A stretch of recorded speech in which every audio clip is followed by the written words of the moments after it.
처음이 나중을 결정한다. 처음이 나중을 결정한다. 오늘 말씀의 제목입니다. 전에 어떤 고등학교 선생님, 학생 주임하는 선생님이신데요.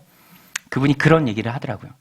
자기는 학생 주임하면서 이렇게 학생들을 지도해 가는데 특별히 보는 게 뭐냐면 교복.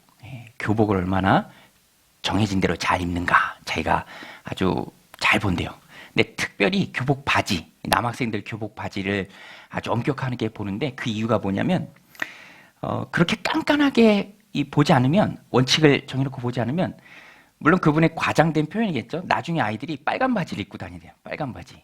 왜 그러냐면 어떤 아이가 정해진 교복 색깔하고 조금 다른 게 있어요. 그런데 그거를 좀 인정해주면 그것과 비슷한 조금 또 다른 것, 그리고 또 그것과 비슷한 조금 다른 것. 그러니까 시간이 지나다 보면 원래 색깔은 이건데 그게 아니라 빨간색 바지를 입고 다닌다. 그래서 자기는 학생 주임하면서 이 아이들 바지 색깔 꼼꼼하게 깐깐하게 따진다. 그렇게 말씀을 하시더라고요.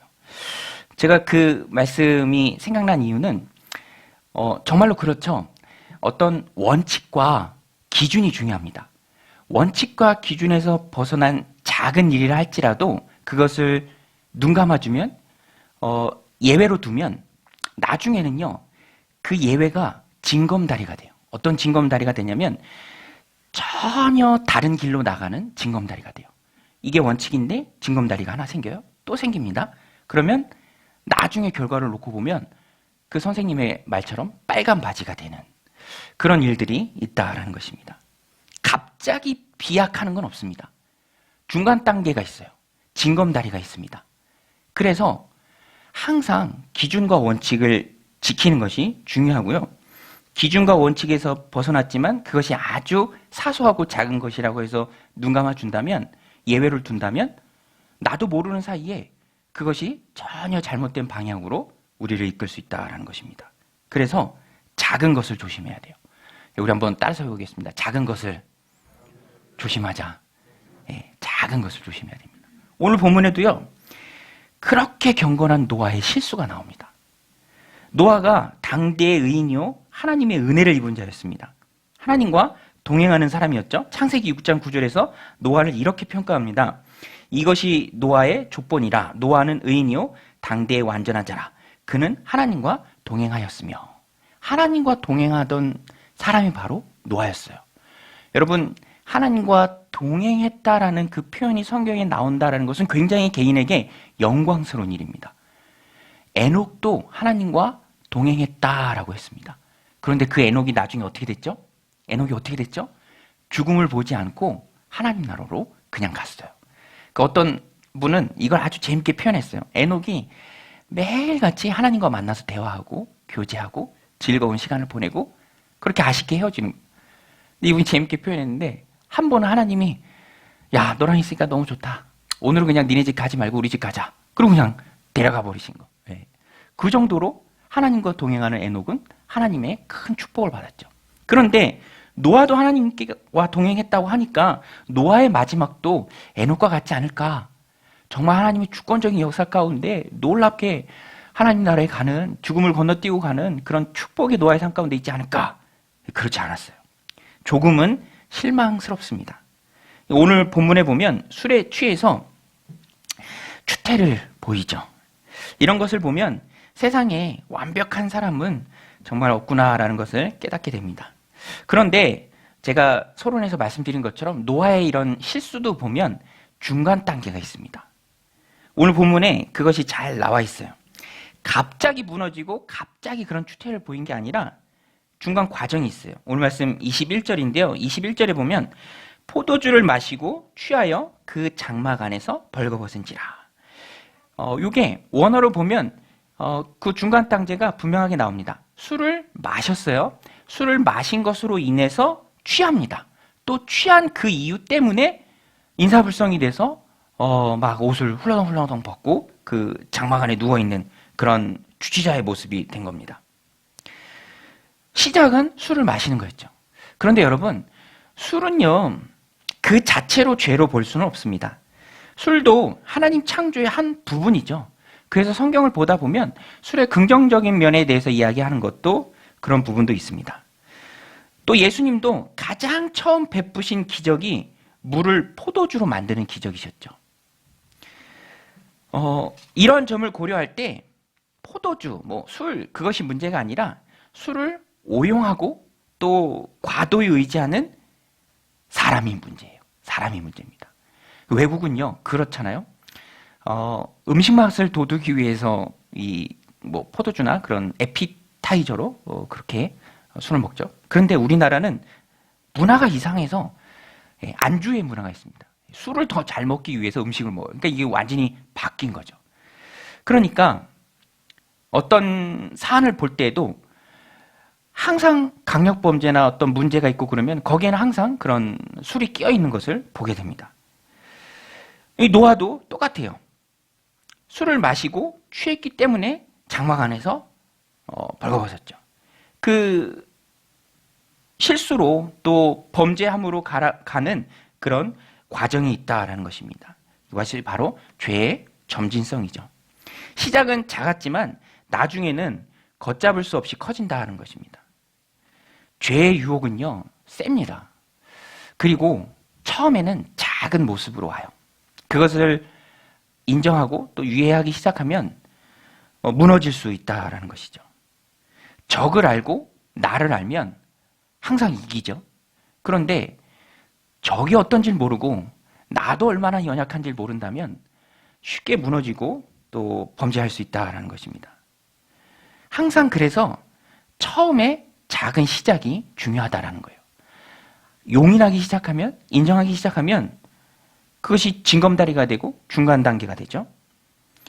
열왕기서를 읽다 보면 지속적으로 등장하는 문장이 있는데요. 그게 바로 이스라엘로 범죄케 한 느밧의 아들 여로보암의 죄입니다. 열왕기 3장 3절인데요. 그러나 그가 느밧의 아들 여로보암이 이스라엘에게 범죄한 그 죄를 따라 행하고 떠나지 아니하였더라. 어떤 왕을 평가할 때 항상 등장하는 문구입니다. 그런데 느밧의 아들 여로보암이 이스라엘로 범죄케 했다라고 말하죠. 느밧의 아들 여로보암이 어떤 무엇인가를 했기 때문에 이스라엘이 범죄케 했는가? 그리고 이후에 어떤 왕을 평가할 때 기준이 되는가? 여로보암은요, 분열왕국 시대에 이스라엘의 역사가 우리나라랑 비슷하죠? 남북으로 갈립니다. 유다와 북이스라엘. 그런데 유다 예루살렘 안에 성전이 있잖아요. 성전으로 예배하러 갑니다. 북이스라엘 백성이라 할지라도. 그런데 자꾸 거기를 드나들다 보면 다른 나라이니까 마음이 그쪽으로 갈 수 있다는 거죠. 북왕국에서 이러면 안 되겠다. 여로보암이 예배의 처소를 따로 마련합니다. 근데 그렇게 하면 안 되는데 그렇게 해요. 예배의 처소를 대안적으로 마련한 거니까 그게 무슨 그렇게 큰 죄가 되겠는가? 그래서 단과 베델에 우상을 세워버려요. 금송아지. 그래서 북이스라엘 백성들이 예루살렘까지 가지 않고 단과 베델, 이스라엘 지역에서 예배를 드리도록, 하나님께 제사 드리도록. 그런데 이게 나중에는요, 처음에는 별것 아닌 것 같았지만 나중에는 이게 완전히 이스라엘과 유다의 우상 천지가 되도록 아주 그냥 물꼬를 트는 그런 죄를 만들어 버립니다. 우상 천지로 만들어 버리고요. 성경은 두고두고 그것을 말합니다. 이스라엘로 범죄케 한 느밧의 아들 여로보암의 죄. 작아 보이지만 커다란 부메랑이 돼서 돌아온다는 거죠. 여러분, 작은 것, 사소해 보이는 것, 적을 알고 나를 알아야죠. 마귀의 전략은 항상 대수롭지 않아, 괜찮아, 그런 걸 가지고 작게 보이는 걸 가지고 우리들에게 다가옵니다. 오늘 노아도 전형적인 그런 모습이죠. 경건하던 노아는 어디 가고 주치자만 남았습니다. 처음 시작이 잘못되었기 때문이죠. 노아가 장막에 들어가서 그렇게 술 취하고 또 인사불성이 되고 또 그런 부끄러운 모습이 됐는데, 장막을 표현하는 단어가 원어로 보면 3인칭 단수의 어미가 붙은 말이에요. 이게 무슨 뜻이냐면 그냥 공용으로 모두가 다 거실처럼 쓰는 그런 장막이 아니라 그의 장막, 그러니까 노아의 개인 장막입니다. 그러니까 노아만 들어갈 수 있는 곳이에요. 그러니까 일부러 거기로 자기만 들어가고 자기만 들어갈 수 있는, 그러니까 누구도 이렇게 접근할 수 없는 곳으로 딱 들어가서 이제 거기서 이제 술을 마신 거죠. 작심하고 술을 마시기 시작한 것입니다. 그러니까 뭐 처음에는 별건 아닌 것처럼 생각하지만 나중에는 스스로의 힘으로 어찌할 수가 없는 심각한 지경에까지 이르게 되죠. 그래서 사랑하는 아들을 향해서 저주도 하게 되고 그렇게 된다라는 것입니다. 그래서 우리는 항상 조심해야죠. 고린도전서 10장 21절에는 바울이 이렇게 말합니다. 선줄로 생각하거든 넘어질까 조심하라. 여러분, 작은 것, 처음의 것, 그것을 조심하고 경계하는 저 여러분들이 다 되시길 바랍니다. 다윗을 보세요. 다윗은요, 그 범죄의 과정에도 처음에는 작은 거였어요. 게으름. 다윗이 이제 왕이 되었습니다. 이제 예전처럼 열심히 안 해도 됩니다. 밑에 사람들이 다 해주니까. 그래서 다른 사람들 다 전쟁터에 나가 있을 때 늦게 침상에서 일어났어요. 사무엘하 11장 1절 2절입니다. 그가 해가 돌아와 왕들이 출전할 때가 되매 다윗이 요압과 그에게 있는 그의 부하들과 온 이스라엘 군대를 보내니 그들이 암몬 자손을 멸하고 라빠를 에워쌌고 다윗은 예루살렘에 그대로 있더라. 저녁 때에 다윗이 그의 침상에서 일어나 보세요. 저녁에 일어났습니다. 그리고 왕국 옥상에서 거닐다가 그곳에서 보니 한 여인이 목욕을 하는데 심히 아름다워 보이는지라. 다윗은 예루살렘에 그대로 있고 늦지막한 저녁에 일어났습니다. 한가로이 산책하다가 여인이 목욕하는 것을 훔쳐보고 거기서 멈췄다라면 좋았겠죠. 그런데 멈췄다라면 거기서 끝나는 것입니다. 아무 일도 없죠. 그런데 멈추는 것이 아니라 작은 게으름으로 시작한 그 죄가 점점 빠져들면서 나중에는 다윗도 헤어나지 못하게 되죠. 다윗이 처음에 조심했더라면, 정신을 차렸더라면 범죄로 인한 징계는 안 받아도 됩니다. 그런데 우리가 잘 아는 것처럼 다윗이 그 범죄로 인해서 얼마나 많은 것들을 잃어버립니까? 얼마나 많은 가족 간의 그런 참담한 일들이 벌어집니까? 처음에 깨닫는 것이 중요해요. 언제든지 초심이 중요합니다. 처음 시작이 중요해요. 죄의 유혹이 올 때 우리는 연약하고요. 죄의 유혹이 강하고 큰 것이지만 처음에는 아주 작은 것으로 온다라는 것을 우리가 알고 있어야 됩니다. 그러면 물리칠 수 있다라는 거예요. 항상 처음이 중요하다라는 것을 기억해야 합니다. 작은 것. 제가 아는 목사님의 고백을 들었는데요. 이분이 새롭게 교회에 부임하게 되었는데 정말 예기치 않게 큰 분쟁에 휘말리게 되었어요. 본인의 과오나 잘못이 아니에요. 부임한 지 얼마 안 돼서 그냥 자기가 교회의 대표로 부임했기 때문에 그런 문제가 발생을 했습니다. 자기를 미워하는 사람들이 많아진 거예요. 그리고 나중에 심지어는 정말 힘들었다고 고백하더라고요. 이 민사소송까지 당했어요. 민사소송까지. 그래서 교회에 올 때마다 벌금 얼마씩 내라. 그러니까 마음이 얼마나 무너집니까? 너무너무 힘든 거죠. 그래서 소송은 당했으니까 재판날이 다가온 거예요. 법정에 가야 됩니다. 그런데 이분이 처음 목회를 시작하면서 내가 처음 목회를 시작하는데 어떻게 법정에서 교인을 볼 수 있는가? 재판장에서 교인을 볼 수 있는가? 아무리 나를 미워해도 하나님 사랑하라 주신 교인인데. 그래서 혹시 불이익이 생길지도 모르지만 다 감수하고 법정에 나가지 않았어요. 그냥 장로님만 다녀오시라고. 저는 도저히 못 가겠습니다. 그런데 제가 옆에서 그 얘기를 들으니까 어떤 면에서는 이게 그분을 향한 처음의 도전이었고 또 하나님의 귀한 시험이었던 것 같아요. 그리고 이분은 그 시험에 잘 통과했다라는 느낌을 받았습니다. 그 마음이 너무 귀하죠. 내가 불이익을 당할지언정 교인을 어떻게 법정에서 보는가? 판사 앞에서 보겠는가? 그 교인을 앞에 두고 어떤 말을 하겠는가? 그런 마음이 너무너무 귀하죠. 근데 하나님 귀하게 보셔서 정말 은혜스럽게 간증이죠. 그 문제들이 싹 없어지고요. 지금은 교회가 너무너무 안정되고 정말 행복하다라는 고백을 들었습니다. 우리도 그렇죠. 처음이 중요합니다. 하나님 앞에 가졌던 처음 마음. 그리고 작은 것 하나라도 놓치지 않고 그것을 바르게 이끌어갈 수 있는 그런 믿음. 처음이 나중을 결정해요. 그래서 우리는 항상 섰는 줄 알았을 때 넘어질까 조심하는 마음으로 하나님 앞에 겸비하는 마음으로 살아가야 합니다. 언제나 죄는 작은 모습으로 오고요. 그리고 그것은 점진적 성경을 띠고 우리에게 접근합니다. 그래서 아예 작은 것부터 처음부터 우리가 멀리해야 하는 것이죠. 예수님도 40일 금식 기도할 때 마귀가 그렇게 시험하잖아요. 줄인 예수님에게 빵으로 만들어서 이 돌을 빵이 되게 해서 먹어라.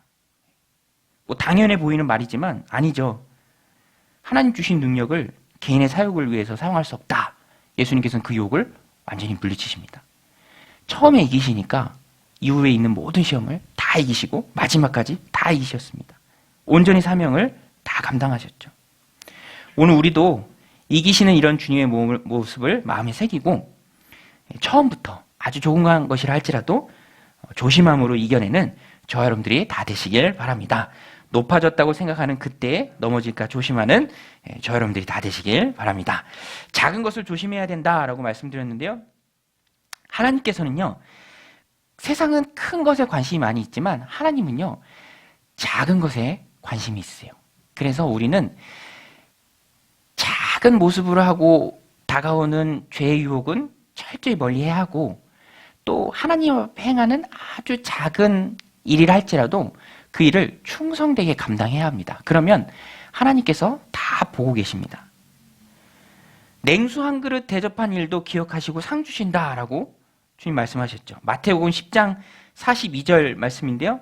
우리 같이 한번 자막을 보고 읽어보겠습니다. 시작. 또 누구든지 제자의 이름으로 이 작은 자 중 하나에게 냉수 한 그릇이라도 주는 자는 내가 진실로 너희에게 이르노니 그 사람이 결단코 상을 잃지 아니하리라 하시니라. 아멘. 성도는요, 세상에 크고 뭐 화려하고 이런 것 따라가는 사람이 아닙니다. 작은 죄를 조심해야 되고요. 또 작은 헌신으로 하나님을 기쁘시게 하고요. 작은 배려와 세심한 섬김이 있는 자들이 바로 성도죠. 오늘 본문에서도 아버지 노아의 허물을 덮어준 아들들이 나와요. 아버지 노아가 술 취해서 옷을 벗고 잠들었을 때 함은, 세 아들 중에 함은 아버지의 허물을 떠버리고 다녔습니다. 막 그 형제들한테 얘기하고요. 그런데 그 얘기한 내용에 대해서 나중에 아버지가 크게 화를 내는 것을 보면, 또 그 모든 앞뒤의 정황을 종합해 보면 조롱했습니다. 조롱. 아버지의 권위를 함은 조롱했죠. 그냥 뭐 예기치 않게 보고 그냥 지나가는 게 아니라 그런 것들을 더 크게 부각시키고 그런 아버지의 권위를 조롱하는 모습이 함에게 있었다는 것입니다. 그러나 셈과 야벳은 달랐어요. 아버지의 수치를 덮어주었습니다. 그렇게 인사불성이 된 아버지시지만 아버지에 대한 존경심은 여전히 두 아들에게 있었습니다. 존경의 모습을 잃지 않았어요. 그래서 매우 조심스럽게 이 덮을 것을 가져다가 뒷걸음쳐 들어가면서 아버지의 허물을 덮어드렸죠. 23절인데요. 우리 23절 같이 한번 읽어보겠습니다. 시작. 셈과 야벳이 옷을 가져다가 자기들의 어깨에 메고 뒷걸음쳐 들어가서 그들의 아버지의 하체를 덮었으며 그들이 얼굴을 돌이키고 그들의 아버지의 하체를 보지 아니하였더라. 예.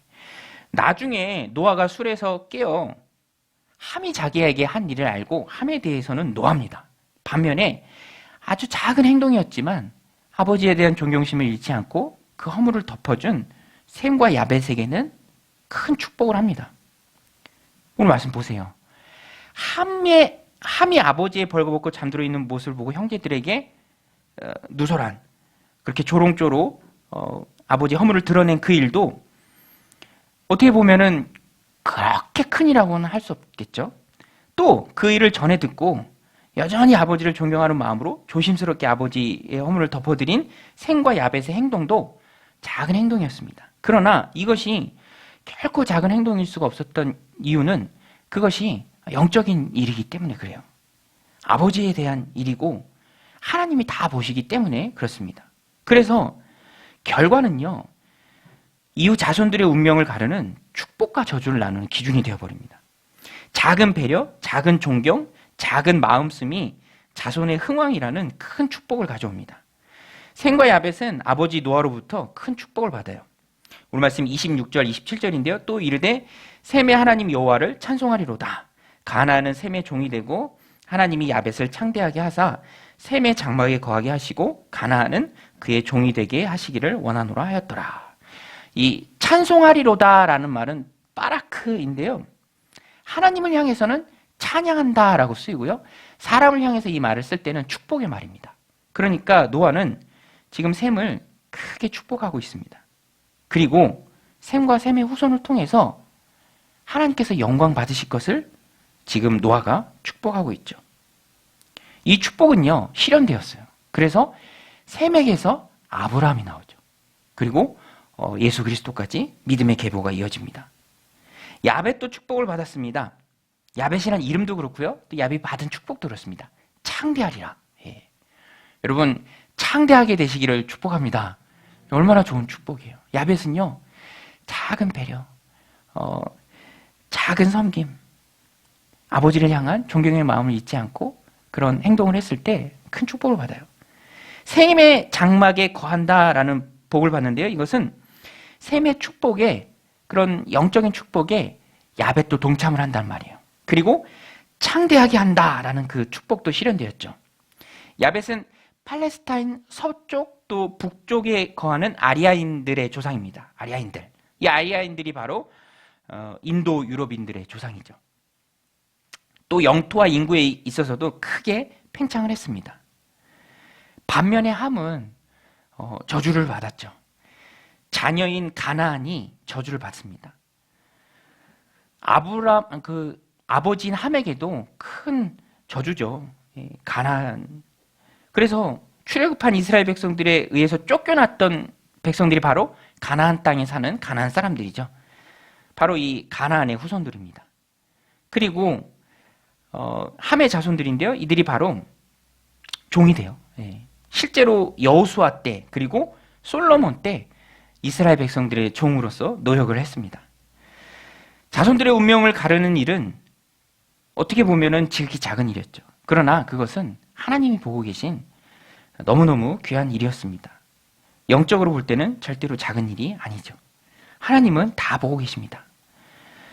축복에 관한 부분들을 우리가 붙잡고 하나님 앞에 살아갈 때에, 그래서 오늘 우리도 작은 배려, 작은 섬김, 하나님이 내게 맡겨주신 그 작은 일들을 감당하는 그것이 너무너무 귀하다라는 것입니다. 하나님이 절대로 잊지 않고 다 갚아주세요. 여러분 믿으십니까? 그래서 우리도 작은 섬김, 하나님이 우리를 부르신 건 크게 되라, 성공해라, 더 많이 가져라, 그런 게 아닙니다. 맡겨진 일이 무엇이든 큰 일이든 작은 일이든 그 일을 충성스럽게 신실하게 감당하는 것을 하나님이 기뻐하시죠. 하나님이 다 보고 계신다. 우리가 마음에 가져야 할 마음입니다. 전에 사역하던 교회에서 이 주일날 일부 예배 때 담임 목사님이 굉장히 지적이시고 그 학부도 신학 또 대학원도 신학 이렇게 해서 굉장히 지적인 분이신데, 그날 이 전날 아주 생생한 꿈을 꿨다고 하시면서 그 말씀을 하시더라고요. 무슨 꿈을 꿨냐면 그 전에 자기가 했던 그 일인데 그게 아주 선명하고 생생하게 그 꿈으로 또 한 번 이제 기억하게 됐는데, 청년 때 아주 추운 날 버스를 타고 어디 가는데 좀 술 취하신 분이 이렇게 탔더래요. 근데 이분이 막 몸을 제대로 못 가누기도 하고 어디서 내리긴 내리시더래요. 이분이 목사님이 청년 시절에 너무 걱정이 돼서 딸에 내리셨는데 아니나 다를까 그 추운 날 비틀비틀 가면서 이렇게 도로에 그냥 쓰러져서 잠드시는 거예요. 그래서 목사님이 본인도 어렵고 또 가야 되는 길도 멀고 하지만 그분을 부축해서 또 이렇게 물어가면서 또 자기 돈 내면서 택시 타고 하면서 추운 날 안전하도록 집까지 모셔다 드린 그 기억이 선명하게 다가오면서 지금 당신께서 누리는 그런 많은 축복들이 그때 그 일을 하나님께서 귀하게 보시지 않았나, 그런 마음이 들더래요. 그리고 그 얘기를 간증 삼아서 이렇게 나누는 모습을 들었습니다. 정말로 제가 그 목사님 볼 때도 정말 하나님의 은혜가 충만했어요. 하나님의 부르심을, 그 부르심이 영어로 콜링이잖아요. 이 목사님도 하나님이 부르셨고 정말 그 인생의 터닝 포인트 때 부를 때 정말로 전화로 부르셨어요. 전화 한 통을 받으셨는데 그 전화 한 통으로 교회가 세워지고요. 그 교회를 지금까지도 정말 힘있게 세워나가고 정말 영향력, 선한 영향을 많이 끼치고 계시죠. 전화 한 통으로. 그런 은혜들이 그때 그렇게 선한 일들을 한 그런 것들을 하나님이 보시고 복을 주시지 않았는가. 그래서 그것들을 한번 이렇게 꿈으로 선명하게 또 하나님이 기억나게 해주셨다. 그런 고백을 드린 일이 있습니다. 하나님은 하나님의 은혜죠. 다 보고 계십니다. 냉수 한 그릇 대접한 것도 잊지 않아요. 함이 그렇게 아버지를 존경할 때도 아버지에 대한 존경의 마음을 그대로 가지고 그 사랑의 마음으로 우리 아버지의 그 허물을 덮어주고 그 수치를 덮어주는 이 셈과 야벳의 작은 행동이지만 하나님이 크게 축복하잖아요. 오늘 우리도 그래야 합니다. 저도 고등학교 때 이 믿음의 친구들하고 간증 테이프를 돌려서 듣기도 했어요. 혹시 연세 드신 분들은 아실 수도 있는데 그때 제가 정말 은혜스럽게 들었던 테이프가 원종수 권사님 테이프예요. 원종수 권사님. 이 감리교 권사님이신데 의사분이세요. 이분도 어렸을 때 가난하지 않으신 분이 어디 있겠어요. 이분 집도 너무너무 가난했는데 어머니랑 이렇게 둘이 사는데 어머니가 긍휼의 마음이 너무 많은 거예요. 그래서 거린들을 이렇게 집에 데려다가 본인 먹을 것도 없는데 이렇게 조금 많게 한다고 먹을 게 김치 넣고 죽을 써서 그분들 대접하고 이 권사님이 어렸을 땐 그게 그렇게 싫었대요. 그런데 그 어머니의 그 아들이죠. 나중에 시간이 지나면서 본인도 그런 긍휼의 마음이 생기고 같이 어머니랑 이렇게 집으로 모셔다가 씻기기도 하고 없는 음식이지만 그렇게 대접하기도 하고 그랬다는 거예요.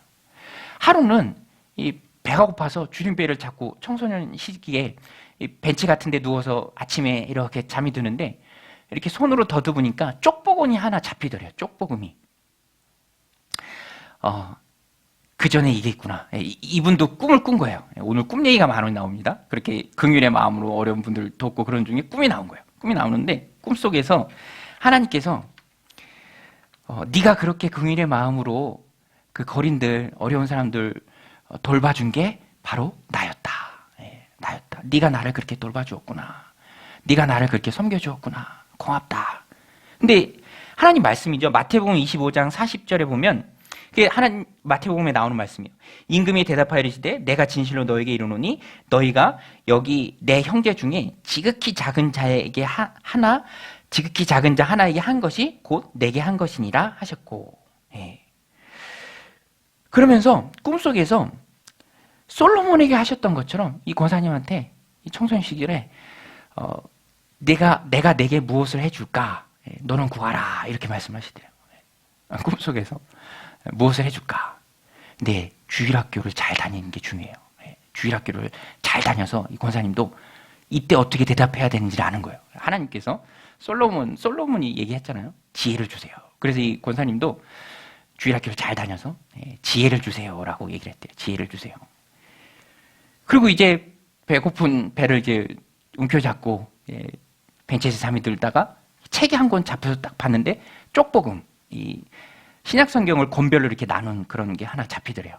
누가 두고 갔는지요? 그리고서 그냥 무심히 읽었는데 그 읽은 게 시간이 지나도 머릿속에 그대로 남더래요.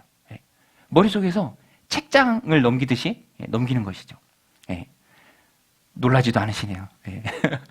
얼마나 놀랍습니까? 그게 사람들이 흔히 말하는 사진기억력이에요. 사진기억력. 하나님이 지혜를 주신 거죠. 그래서 그때부터 공부가 너무 쉬웠대요. 이분은요. 나중에 의사가 되고 미국의 그 암 전문병원에까지 가시는 것까지 제가 알고 있는데 얼마나 쉽습니까? 시험 보면 제일 쉬웠대요. 그냥 이렇게 눈 감고 책을 하나 넘기면 거기 답이 다 있고. 수학만 조금 어려웠다 그래요. 수학만. 그건 숫자가 바뀌는 거니까 수학만 좀 어렵고. 그런 간증을 드린 기억이 있습니다. 하나님께서는요, 우리의 작은 섬김, 작은 배려, 한 영혼을 구원하기 위한 그런 주님의 마음을 갖는 그 작은 모습들을 하나님께서 다 귀히 여기십니다. 다 보세요. 여러분, 하나님은 우리를 성공하라고 부르신 게 아니라 신실하라고 부르신 줄로 믿습니다. 그러니까 우리는 나에게 맡겨진 작은 일들, 내가 할 수 있고 내가 주님이 주신 그 작은 일들, 그것이 세상적으로 볼 때는 아무 일도 아닐 수도 있죠. 그러나 하나님 내게 맡겨준 일이고 내가 그 일에 신실하면 하나님이 칭찬하십니다. 여러분, 성도의 삶의 목적은 성공이 아닙니다. 주님의 칭찬이 우리들 삶의 목적입니다. 마지막 주님 앞에 섰을 때 잘하였도다 착하고 충성된 종아, 그렇게 칭찬받는 것이죠. 달란트 비유에서도 종들이 남겼던 달란트를 보면 막 2배 반이나 크게 차이가 납니다. 그러나 그 종을 향한 하나님의 칭찬은 동일해요. 마태복음 25장 23절인데요. 우리 같이 한번 읽어보겠습니다. 시작. 그 주인이 이르되 잘하였도다 착하고 충성된 종아, 내가 적은 일에 충성하였음에 내가 많은 것을 내게 맡기니니 내 주인의 즐거움에 참여할지어다 하고. 오늘 우리도 작은 일에 충성하는 저와 여러분들이 다 되시길 바랍니다. 사람이 보는 것이 중요한 게 아니고요. 하나님이 보십니다. 신실한 모습을 하나님이 보시고요. 축복으로 갚아주신다라는 것입니다. 작은 섬김, 작은 배려, 작은 순종을 통해서 내가 잘 되고 자녀들이 형통한 복이 오늘 저와 여러분들 삶 가운데 충만하게 임하시기를 주님의 이름으로 간절히 축원드립니다. 우리 같이 말씀 붙들고 함께 기도할 때 오늘의 신실한 모습으로 미래의 축복을 결정하게 하옵소서. 하나님 내게 맡겨주신 그 작은 일에 하나님 내가 신실하길 원합니다. 주님의 칭찬이 내 인생의 목적이 되길 원합니다. 하나님 순종하는 마음 부어주옵소서. 작은 것 조심하게 하옵소서. 악한 마귀는 항상 별것 아닌 것처럼 대수롭지 않은 것처럼 죄의 유혹으로 다가옵니다. 우리는 그것들을 분별하고 하나님 단칼에 무찌를 수 있는 그런 믿음도 우리 안에 허락하여 주시옵소서. 작은 일에 충성해서 큰 복 받는 우리의 가정이 되게 하여 주옵소서. 우리 같이 말씀 붙들고 함께 기도하며 나아가겠습니다. 하나님 아버지, 오늘도